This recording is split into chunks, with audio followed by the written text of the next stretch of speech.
Bo-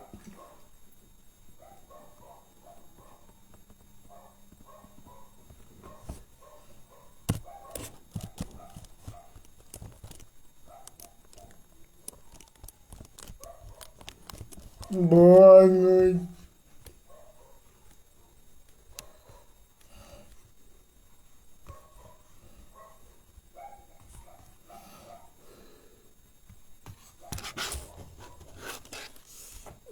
Boa noite, Bachata.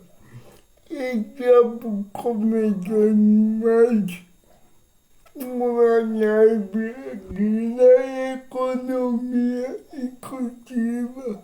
Hoje encerrando o nosso bate-papo com a fisioterapeuta Flávia e Babatina.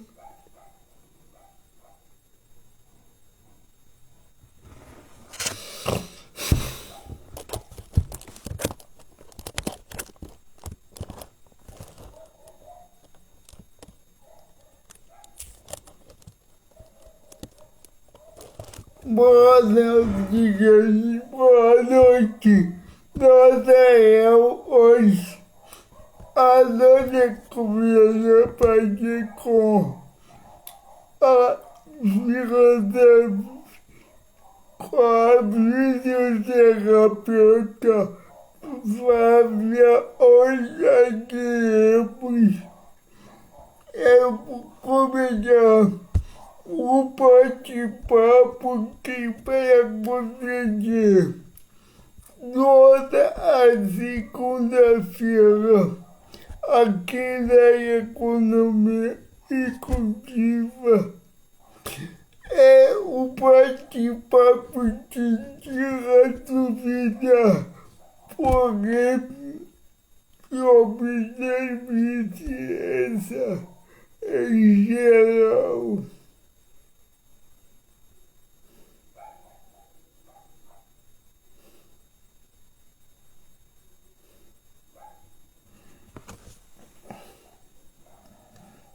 Boa noite, Flávia.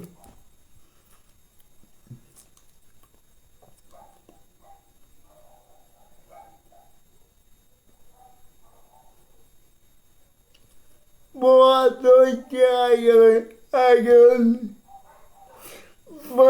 Divulga aí a live porque o assunto aqui hoje vai ser muito bom sobre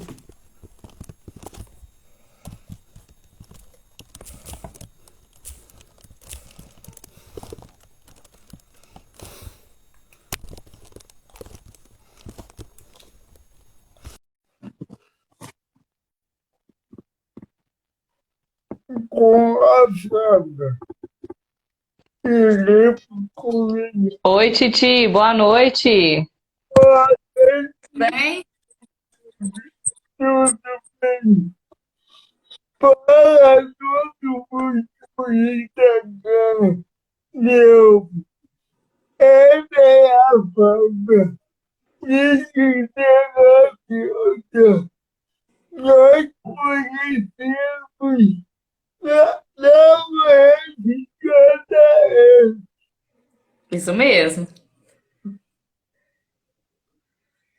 Ama, hoje vamos começar o papo de mãe exclusiva. Como isso ensinar as pessoas que identificam com deficiência ou não a lidar com a pessoa com deficiência. É melhor fazermos aceitar essa proposta. Eu fiquei muito feliz, Titi. Você sabe que eu sou suspeita para falar desse tema, né? Eu sou aí fisioterapeuta, mas também sou mamãe de uma pessoa com deficiência. Então é um tema que eu gosto bastante de falar, né? É um tema que eu me sinto à vontade em falar, pela experiência profissional, mas também pela experiência pessoal. Aí, para nós, o que valeu bem a pena a carreira era profissional. A faculdade ou o filho com deficiência que você aprendeu muito mais. Com certeza. Antes eu tinha uma visão que era a visão profissional, né, Thiago? Era uma coisa que, assim, eu via no consultório, voltava para casa e não era a minha realidade. Mas com a chegada do Cauã, tudo que eu passei a vivenciar, tudo que eu vivenciava no consultório, eu passei a vivenciar dentro de casa também. Então eu acabei aguçando um pouco mais aí a respeito das crianças com deficiência, né, das pessoas com deficiência a partir do momento que o Cauã chegou. Porque aí eu tive que aprender a lidar com o lado que não era mais o lado fisioterapeuta, né? Tive que aprender a lidar com o lado mãe, né? Enfim, com o lado esposa e com toda a criação que fosse necessário para o Cauã. Então, a chegada do Cauã me transformou profissionalmente, com certeza. Eu sempre falo nas minhas lives que, como fisioterapeuta, no início, eu tinha mania, vamos dizer assim, né? Eu sempre passo orientações domiciliares, mas eu passava muita orientação domiciliar, assim, passava muito exercício. E eu via a cara das mães para mim assim, nossa, como que eu vou dar conta? E eu pensava assim, não, mas ela vai dar conta, eu tenho certeza que ela vai. Quando o Cauã chegou, eu comecei a reparar que eu não era tão específica, às vezes, em algumas situações. Então, eu comecei a ficar mais específica naquilo que eu pedia, naquilo que era mais importante, para que a família desse conta, né? A gente viver do lado de fora é uma coisa. Agora, quando você passa a viver do lado de dentro é outra. Então, eu aprendi muito com a chegada do Cauã, não só do ponto de vista materno, mas também do ponto de vista profissional, né? Eu acabei aguçando alguns instintos aí em relação ao reconhecimento de algumas coisas. Como a gente decidiu falar hoje aí de alguns sinais, né, em relação às crianças com deficiência. Assim, vamos melhor. Hoje, a nossa lei, assim, como perceber se o tipo tem alguma deficiência na infância, bebê. É, na verdade, existe um jeito, Thiago, que eu acho que seria talvez o melhor, mas não é o que acontece hoje, infelizmente. Sempre que um bebê nasce, é possível que as mamães façam um acompanhamento do neurodesenvolvimento desses bebês. A gente sabe hoje que a maioria das deficiências, né, vamos dizer assim, do ponto de vista cognitivo, do ponto de vista funcional, né, assim, de comprometimento funcional, elas vêm de patologias neurológicas. Então, quando é criança, né, quando é um bebê, o bebê apresenta uma linha do neurodesenvolvimento normal, vamos dizer assim, né, dentro do esperado. Um dos sinais, por exemplo, de que esse bebê pode ter alguma deficiência é não estar dentro desse neurodesenvolvimento esperado. Né? Então, tem alguns sinais, por exemplo, quando a criança é muito molinha, quando a criança tem dificuldade de sentar sozinha, quando a criança tem uma fraqueza que a impede de engatinhar. Então, tem determinadas situações que faz com que você perceba que a criança tem um atraso no desenvolvimento, né, no neurodesenvolvimento. Então, esse é um ponto crucial. Por quê? Os bebês, eles vão apresentar isso. E se a gente detecta, né, essas dificuldades quando é bebê, quanto mais precoce, melhores são as chances de tratamento. Então, essa questão de observar que o bebê não está na linha de desenvolvimento adequada para a idade é um ponto que chama muita atenção, né? Já que existe essa linha, né? Eu não gosto daquela expressão. Cada criança tem seu tempo, cada criança é de um jeito, por conta disso, porque às vezes um atraso importante no desenvolvimento é levado como se fosse normal, né? Então, assim, a mãe acaba acreditando que aquilo pode ser normal porque ouviu de alguém que cada criança tem o seu tempo. E, na verdade, realmente cada criança tem o seu tempo. Mas a gente já tem estudos que mostram como funciona essa linha de desenvolvimento. Então, se o bebê apresenta algum atraso nessa linha de neurodesenvolvimento, a gente pode suspeitar que ele venha ter, por exemplo, alguma comorbidade neurológica, né, e alguma patologia ou algum distúrbio do desenvolvimento, como, por exemplo, o autismo, que não é considerado uma doença em si, mas é considerado um distúrbio do neurodesenvolvimento. Então, se a criança sai dessa linha, você já sabe que ela pode vir a apresentar alguma deficiência futuramente. Né? E aí a gente está falando de alguma deficiência no nível de alguma doença neurológica, né? Nesse sentido. Então, esse é o primeiro ponto no bebê, né?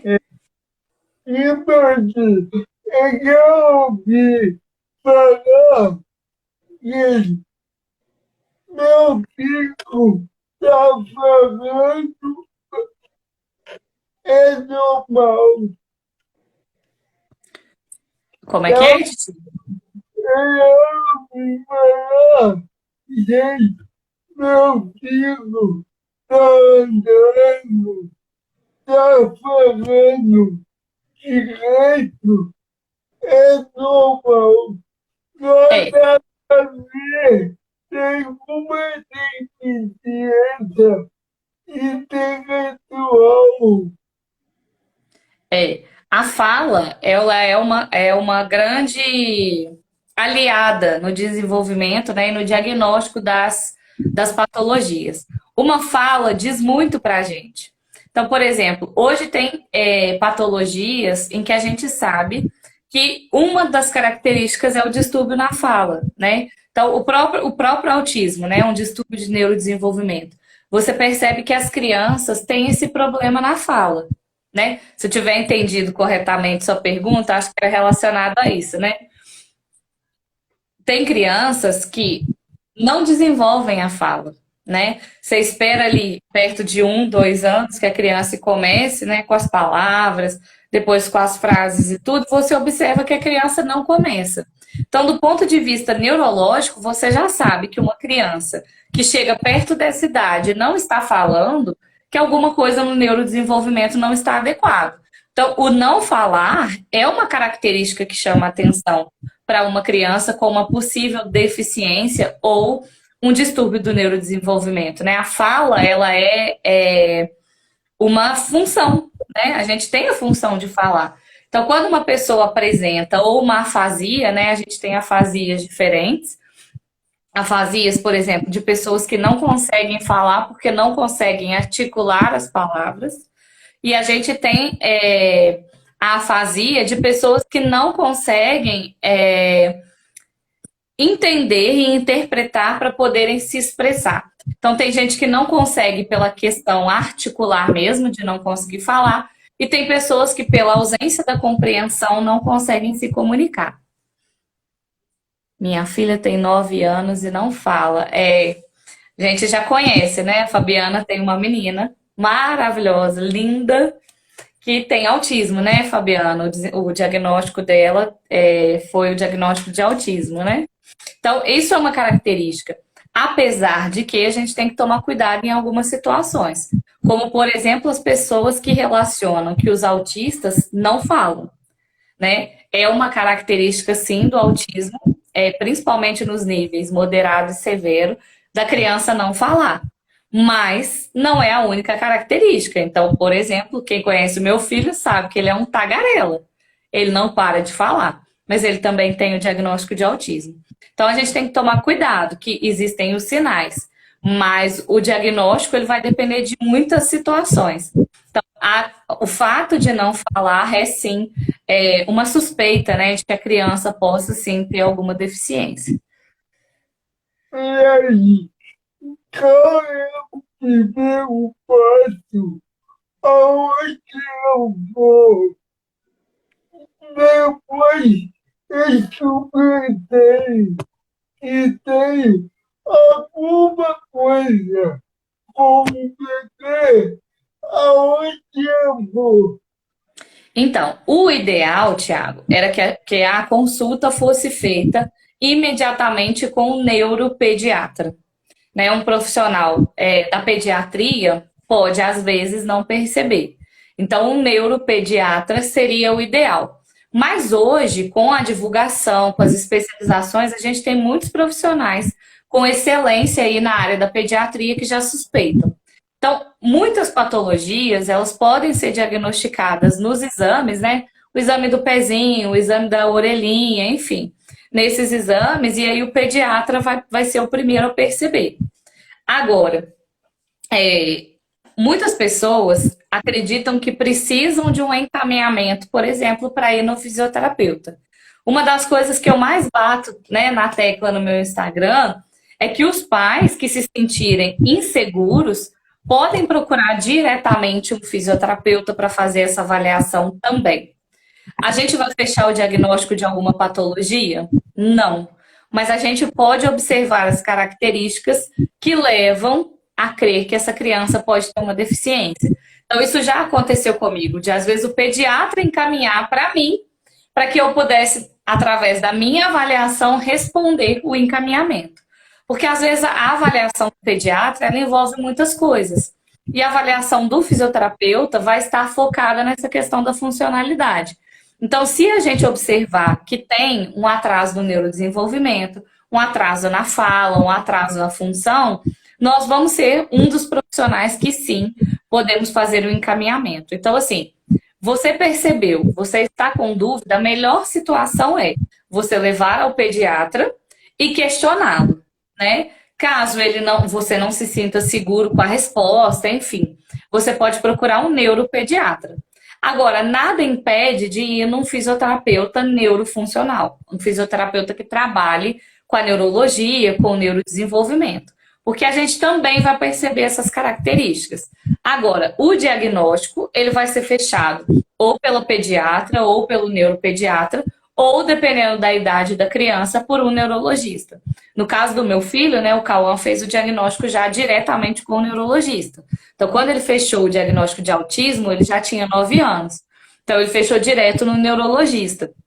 Isso também pode acontecer. Dependendo da idade da criança, a mãe pode ir ou no neuropediatra ou diretamente ao neurologista, que também vai fazer, né, essa investigação e esse diagnóstico. E se ele se sentir, né, e se ele sentir a necessidade, ele pode encaminhar para um profissional da reabilitação. Porém, infelizmente, às vezes esse encaminhamento não acontece. Então, mesmo percebendo o atraso, às vezes o médico pode não encaminhar, ele pode não ver a necessidade.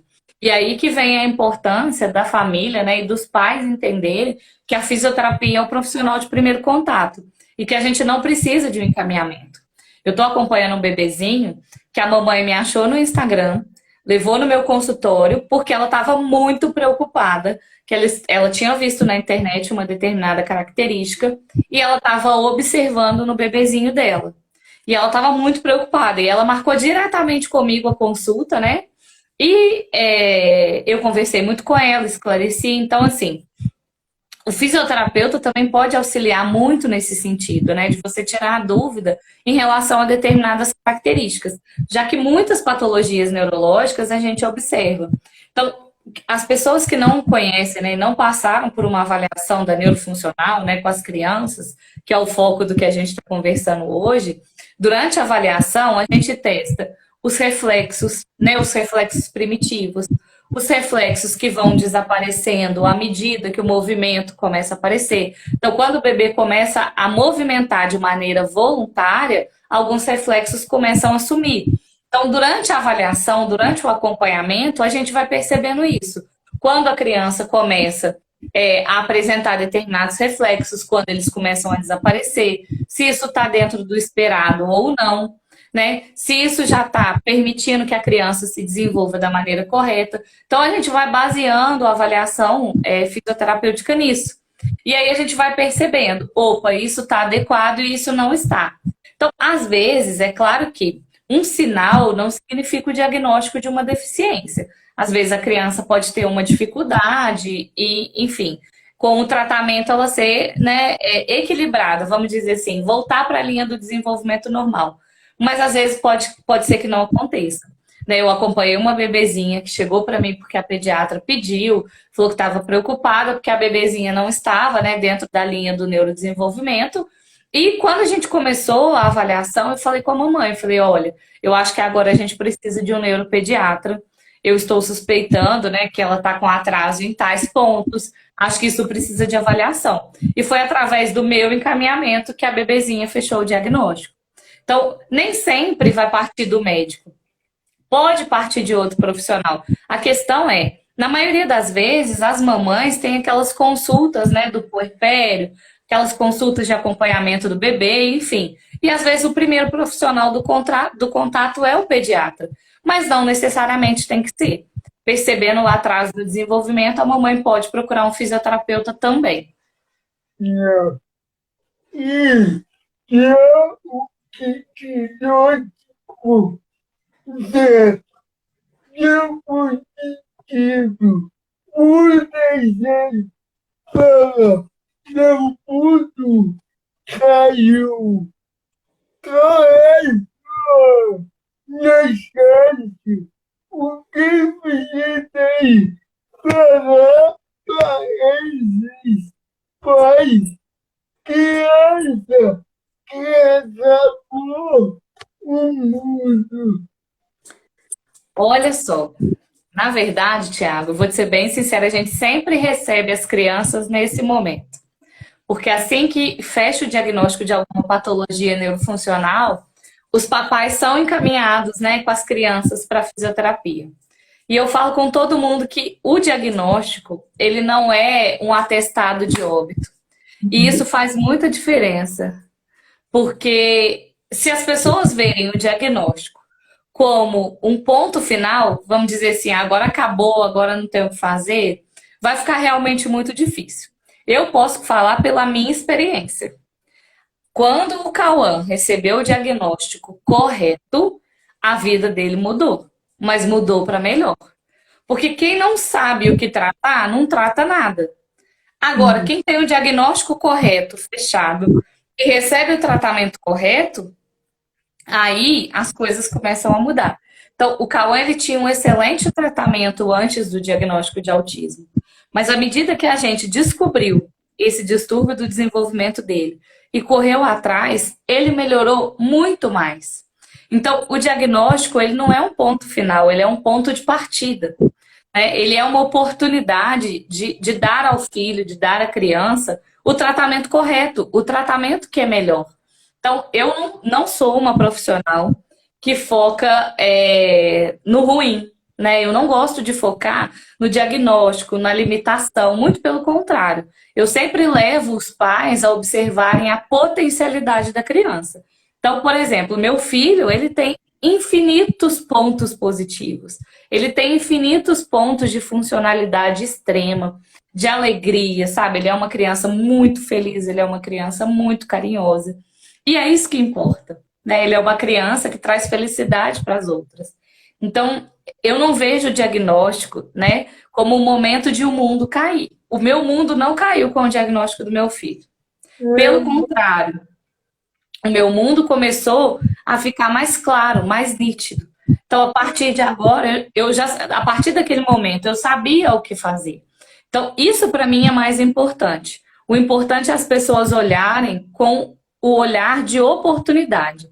Agora eu tenho a oportunidade de dar para o meu filho, para o meu sobrinho, enfim, para o meu amigo, o tratamento que ele merece, o tratamento que é correto para o que ele precisa. Porque quem não sabe o que tratar, não trata nada. Essa é a verdade. Então, o diagnóstico, ele não eu sei que é difícil. Eu acompanho muitas mamães que às vezes recebem o diagnóstico de doenças neurodegenerativas, que são doenças difíceis mesmo da gente lidar, com diagnóstico de doenças, vamos dizer assim, igual o AVC, como a paralisia cerebral, que não tem um quadro degenerativo, mas que tem um quadro importante de comprometimento. E aí sim a gente precisa de um psicólogo, a gente precisa de um acompanhamento. Mas a gente precisa inverter o olhar em cima da doença. Se a gente focar naquilo que é difícil, naquilo que vai ser difícil, naquilo que a pessoa vai ter dificuldade, aí realmente vai ser um momento de difícil, do mundo cair mesmo. Agora, se a gente olhar como uma oportunidade de tratamento correto, aí vai ser diferente. Então, eu sempre incentivo os pais a olharem como uma oportunidade de dar o melhor naquele momento. E é assim que eu penso, foi assim para mim. Eu acho que essa fala, às vezes, faz com que a família respire, sabe? Muitas vezes eu observo as mamães chegarem lá no consultório aflitas e eu falo, calma, não pensa naquilo que ele não consegue hoje. Pensa em tudo que ele já conquistou até aqui e tudo que nós vamos conquistar a partir de hoje. Então, isso tranquiliza muito mais. Então, eu não acho que o mundo deveria cair. Eu acho que, pelo contrário, a gente começa a construir um mundo novo. É só um jeito diferente de olhar, mas eu acho que faz muita diferença. Gaiade, eu estou fazendo o impacto da hora, porque a vida vai mudar todas. Para quem tem sido com deficiência, a vida é mais bonita, mais vivida. Mas para quem está começando agora, fica aquela pouquinha. Às vezes eu olhei, ai, o que eu vou fazer agora? O meu mundo caiu, Flávio, mas com o tempo fui conhecendo o autismo e fui aprendendo a lidar. Não foi fácil, mas não foi fácil a aceitação. Uma coisa precisa ficar muito claro. A gente tem determinados distúrbios, determinadas doenças que realmente assustam. Seria hipocrisia a gente chegar aqui e falar, ah, não assusta, né? Enfim, a gente sabe que isso acontece. A questão é olhar, como eu disse, é olhar de maneira diferente. Eu acho que a gente tem uma oportunidade de dar o melhor para a criança à medida que ela tem um diagnóstico correto. Mas o mais importante de tudo, e eu falo não só com as crianças com deficiência, mas com as mães mesmo, é ter uma rede de apoio que realmente seja apoio. Uma coisa que, para mim, ajudou muito na época, né, que o Cauã chegou principalmente, e não pela deficiência, mas pela maternidade, foi a divisão mesmo de algumas coisas com algumas pessoas. Então, o fato de ter apoio de outras pessoas fez com que o caminho da maternidade ficasse leve. E o fato de ser fisioterapeuta, é claro que ajudou em muitos sentidos. Mas a aceitação, ela começa no momento que a gente começa a ver o quanto a criança pode ir além. Eu falo que eu sempre vi tudo que o Cauã podia conquistar e não tudo aquilo que ele havia perdido. Isso ajuda muito. Então, esse é o ponto que eu passo para todas as famílias que chegam até mim. Não vamos olhar aquilo que ele perdeu, vamos olhar aquilo que ele vai conquistar. E isso vai dar realmente o conforto, a aceitação, a busca, né? Eu acho que isso é melhor. Eu, de maneira nenhuma, né, julgo, critico as mães que passam por isso, porque realmente é um momento muito difícil. E, infelizmente, uma coisa precisa também ser dita. No universo das crianças com deficiência, a gente observa muito pouco a presença dos pais. A gente sempre observa mais o cuidado e a atenção das mães. Então é raro a gente ver, por exemplo, também uma criança que seja acompanhada pelos dois ou que o pai é que leve no lugar da mãe. E isso gera uma sobrecarga muito grande nas mães. Então isso também é difícil para as mães aceitarem, porque é um momento que muda não só a vida do filho, mas muda a vida da mãe também. No momento que a gente descobriu o diagnóstico do Cauã, eu falo que para mim foi libertador, porque como profissional eu já tinha todo o trajeto que precisava traçar com ele para que ele melhorasse. E isso me ajudou muito. Mas às vezes as mães que não têm essa oportunidade vão ver realmente como se o mundo estivesse caindo. E aí o importante é chegar até profissionais que mudem essa visão. né? E que seja um apoio. Eu falei hoje dentro do meu consultório que eu estou visitando os espaços aqui em Barbacena porque eu estou escolhendo onde eu vou colocar o Cauã, né? O Cauã estava fazendo um tratamento, eu não estava gostando, retirei do tratamento para colocar em um novo tratamento. Eu venho observando que o que hoje faz diferença para mim no tratamento do meu filho é exatamente isso. Eu busco nas pessoas que as pessoas olhem para ele como eu olho, que as pessoas olhem para ele com a importância que ele tem. Então, às vezes, se você chega num profissional que te dá esse apoio, isso vai fazer diferença. Agora, se você chegar num profissional que joga o seu mundo para baixo, aí, infelizmente, a vida acabou mesmo. O mundo, né, cai mesmo naquela maneira. Mas eu posso falar, né? Eu sei que hoje eu não tenho as mamães aqui que fazem um acompanhamento comigo. Se tiver alguma, deixa aqui para mim. Mas sabem que a minha fala com elas é sempre assim: vamos para frente, vamos para o que a gente vai conquistar, e não por aquilo que a criança está com dificuldade ou perdeu. E eu acho que tem que ser desse jeito. Eu acho que isso faz com que as pessoas queiram lutar mais, sabe? E é assim que eu ensino para as mamães, é assim que eu ensino para o Cauã. E eu acredito que seja assim, é assim que eu falo, inclusive com os meus pacientes. Oh, a sua live da semana passada foi ótima. Você gostou? Também, também. Tem Inclusive, gente, eu fiz uma live quinta-feira, né, Tiago, a respeito do autismo. Então, se tiver mamãe de autista que não assistiu, que queira assistir, é só ir lá no meu perfil e procurar. É a última live que eu fiz falando aí sobre o dia a dia, né, com o Cauã, enfim, sobre o diagnóstico de autismo. e gente, quem tá aqui, quem vai ver depois, em breve, daqui 2, 3 meses, é porque terá a economia exclusiva. Daí, que vai ter muito conteúdo, vamos aprendizadores, inclusão, eficiência, economia, finanças, vai tudo lá e a fama vai, pois será também o conteúdo sobre deficiência para ajudar quem quiser aprender mais. Alguma dúvida tem ainda passará para aprender. Isso mesmo. Titi, assim que acabar a live, posta alguma coisa e deixa uma caixinha. Se as pessoas tiverem dúvidas e mandarem para você, depois você pode me mandar que eu vou lá e respondo, tá? E aí te mando o vídeo para as pessoas que mandarem dúvida. Eu vou colocar no meu perfil também, para quem tiver interesse, né, quem quiser assistir, para poder ter acesso e mandar as dúvidas depois. E essa daí eu vou postar também no Tá bom? YouTube, no YouTube e no Google.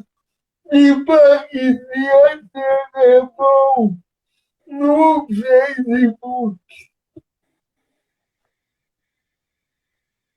Aliás, uma consideração e não faz o que é deficiência tecnicamente e pessoalmente falando. Desculpa, Thiago, eu não entendi. O que que é deficiência? Tecnicamente e pessoalmente. Eu acho que eu não entendi sua pergunta. É o que você quer saber o que que é a deficiência na definição? Eu queria ver o que é deficiência técnico, técnico e pessoalmente. Ó, se eu entendi bem a sua pergunta, a gente tem que pensar em duas situações. As deficiências, a gente considera deficiente, né, a pessoa que ela apresenta, né, alguma alteração ou alguma complicação no seu corpo ou na sua cognição, né, acerca do desenvolvimento humano comum, né, vamos dizer assim. Então, uma pessoa que realmente apresente alguma limitação física ou funcional ou cognitiva, né, para a gente considerar uma deficiência. Então, do ponto de vista profissional, né, eu trabalho muito com as deficiências que são físicas, né? Então, eu sempre sou procurada pelas crianças com atraso no desenvolvimento, com as crianças com deficiência neuromotoras, né? Agora, dentro da minha casa, eu lido diariamente com uma criança que tem o autismo e a deficiência intelectual. Então, no caso do Cauã, ele tem os dois diagnósticos, o diagnóstico de autismo e o diagnóstico de deficiência intelectual. Então, o Cauã é uma criança com uma deficiência cognitiva, né? Então, a gente tem que aprender a lidar de diversas formas, né? Então, a deficiência em si, ela vai depender, vamos dizer assim, da perspectiva que a gente olha, né? Porque se parar para pensar, ele tem muitos atrasos no neurodesenvolvimimento, mas ele também tem uma deficiência cognitiva importante. Era essa mesmo sua pergunta, Tiago? Eu entendi errado. Não, Se eu tiver entendido, digita no comentário aqui. aqui é pagado. O que é deficiência? Técnico e principalmente É o que a deficiência me ensinou, que você está falando? é, Olha, eu aprendi muito com as deficiências. Primeira coisa que eu aprendi é que nem todo mundo é igual, né? E nenhum ser humano é igual. Então, as deficiências, elas não determinam ninguém, né? Muitas pessoas acham que os autistas são todos iguais, que as crianças com paralisia cerebral são todas iguais, que as crianças com mielo são todas iguais. E uma coisa eu posso dizer de carteirinha: nenhuma pessoa é igual a outra. E não é porque a pessoa tem deficiência que ela vai ter características próximas de alguém com a mesma deficiência. Então, o perfil das deficiências, eles são múltiplos. A gente vê diversas características diferentes, diversas formas diferentes. E eu aprendi, do ponto de vista pessoal e profissional, a reconhecer que cada um tem os seus limites, as suas qualidades e os seus defeitos. Eu era uma pessoa muito focada, nas qualidades, nas conquistas, enfim. E ao passar do tempo, né, com a minha experiência e com a chegada do Cauã, eu fui percebendo que a aceitação em relação às dificuldades e aos defeitos, ela é necessária. Então, as deficiências me ensinaram a ser uma pessoa mais empática, sabe? Uma pessoa mais paciente, uma pessoa mais atenta às diferenças. Hoje eu sou uma pessoa muito mais atenta nesse sentido, né? Hoje eu percebo muito melhor a diferença, né, nas pessoas, e eu respeito muito mais as diferenças. Isso foi uma coisa que eu não fizesse antes, mas que a presença do Cauã tornou uma coisa muito mais natural para mim, né? Entender e respeitar a diferença. é, é que o que é pior, comunicar a criança numa escola especial ou buscar uma clínica de fisioterapia. Como assim? Você fala para a parte de aprendizado?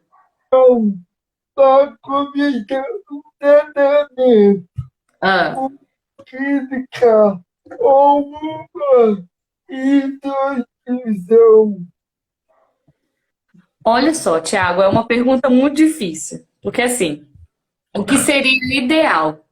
Buscar um profissional do neurodesenvolvimento ou da neurofuncional. Então, isso vai depender. Por exemplo, a gente tem, né, hoje em Barbacena, a gente tem uma instituição que é a PAI, por exemplo, que é uma instituição com profissionais da reabilitação. Então, é uma porta de entrada. Mas a gente também tem esses profissionais de maneira particular, né? A PAI, a gente está falando de uma instituição, né, que é vinculada à prefeitura, e a gente tem os profissionais particulares. Isso vai depender da condição da família. Então, assim, no geral, o que eu sempre recomendo é buscar o neuropediatra nos primeiros sinais e, automaticamente, se for da condição da família, um profissional da neurofuncional, que aí vai com certeza conseguir perceber, né, essa limitação e conseguir ajudar. Agora, existem cidades, por exemplo, a gente tem em Belo Horizonte o SARA, a gente tem, dependendo do lugar, instituições renomadas, estaduais, né, enfim, municipais, que sejam via SUS, vamos dizer assim, que a família também consegue buscar esse apoio. Então, em linhas gerais, o importante é buscar profissionais que sejam da neurofuncional, seja o neuropediatra, o fisioterapeuta, o terapeuta ocupacional, enfim, profissionais que sejam dessa área. Então, se vai começar numa clínica ou numa instituição, eu acho que não faz diferença, sinceramente. Desde que sejam com profissionais que sejam especializados. Então, uma coisa é buscar um fisioterapeuta aleatório. Eu falo que o fisioterapeuta é um profissional generalista. Qualquer fisioterapeuta poderia, sim, acompanhar o neurodesenvolvimento, porque em sua formação acadêmica ele vê essa disciplina. Agora, se é um fisioterapeuta especializado, é outros 500, né? Se é um fisioterapeuta voltado para neurofuncional, é outros 500. Então, o que importa é buscar alguém da neurofuncional. Agora, se é numa instituição ou numa clínica, eu não vejo diferença. O importante é que o profissional que vai estar à frente seja um profissional atualizado nesse sentido. Mas onde vai começar, né? Eu tenho, por exemplo, pacientes que começam comigo e ficam aguardando a vaga no SARA, né? Às vezes é muito concorrido, então às vezes sai, às vezes não sai. Então aí vai depender de qual é a condição real, né? Mas o ideal é buscar realmente o profissional da neurofuncional. Já. Então, até semana que vem. Se Deus quiser. Ah, semana que vem vai ser a hora de ficar brincadeira da infância para quem tem deficiência. A gente nasce cada semana nós vamos crescer a criança. Cada, cada programa vai bonito crescendo. E é uma educação depois adolescência.